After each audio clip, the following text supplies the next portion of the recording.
అందరికీ నమస్తే అండి. నా పేరు అనిల్ కేతావ్. జనగలం ప్రేక్షకులకు స్వాగతం.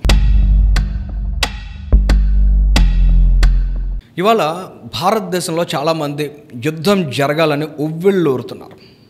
అటు పాకిస్తాన్ కూడా చాలా తీవ్రమైన కవ్వింపు చర్యలకు పాల్పడుతోంది. యుద్ధం అనివార్యమా అనే పరిస్థితులు మనం గమనించగలుగుతున్నాం. ఓవైపు అంతర్జాతీయంగా దౌత్యపరంగా భారతదేశం పాకిస్తాన్ మీద ఒత్తిడి తీసుకురావడానికి ప్రయత్నాలు చేస్తున్నప్పటికీ ఇవాళ యావత్ భారతదేశంలో ఓ సెక్షన్ ఆఫ్ పీపుల్ని మనం గమనించినట్లయితే యుద్ధమే అన్నిటికీ పరిష్కారం అనేటువంటి బలమైన ఆలోచనతో కనిపిస్తున్నారు.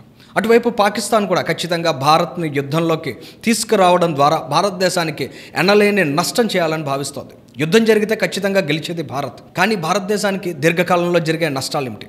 ఇవాళ పాకిస్తాన్ అనే దేశం యొక్క పరిస్థితిని ఒకసారి మనం గమనిస్తే పాకిస్తాన్లో గూగుల్ ఉందా? పాకిస్తాన్లో మైక్రోసాఫ్ట్ ఉందా? పాకిస్తాన్కి టెస్లా వంటి కంపెనీలు వస్తాయని చెప్తున్నారు.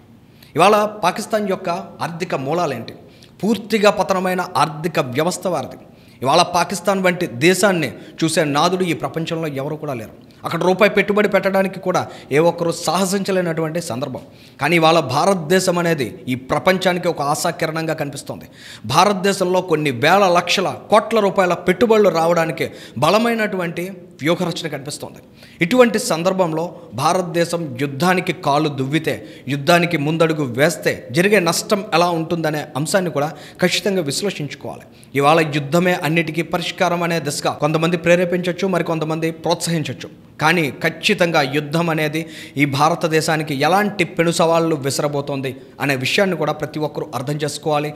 ఇవాళ ప్రధాని నరేంద్ర మోదీ చాలా వ్యూహాత్మకమైన ఆలోచనలతో ముందుకు వెళ్తున్నట్లు కనిపిస్తోంది. అనేక రూపాల్లో విశ్లేషణలు చేస్తున్నారు, అనేక కోణాల్లో సమీక్షలు నిర్వహిస్తూ ఉన్నారు. ఖచ్చితంగా భారతదేశానికి నష్టం కలిగించే చర్యను ఏ ఒక్కరూ సహించాల్సిన అవసరం మనకు లేదు.